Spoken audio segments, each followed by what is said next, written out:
Sophie, thanks very much for that question.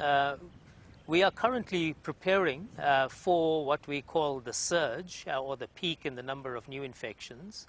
We are currently, as you correctly pointed out, we only have about just under 3,500 confirmed COVID positive patients.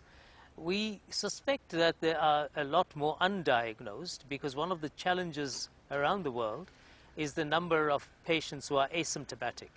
We are only, of course, testing currently those that are symptomatic.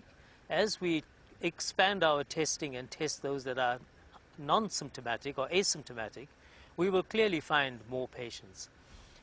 The key issue is preparation, and we are using the time now to prepare in terms of the number of ventilators we need, the number of hospital beds we need, the number of ICU beds that we need, as well as preparing our health workers to try and ensure that when we see the surge, the significant increase in patients, that our health facilities are ready to both accept them as well as treat them.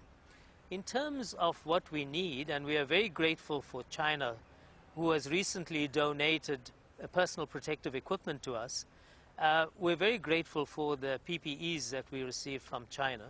But let me say that there's now a global shortage of PPEs, and there's also a shortage in South Africa. So any assistance that our friends in China can provide us with respect to PPEs, as well as reagents to test people and test kits, as well as ventilators, will be highly appreciated. And I'm sure I speak for other countries in Africa who have similar needs and will have similar needs as the number of cases in Africa grow.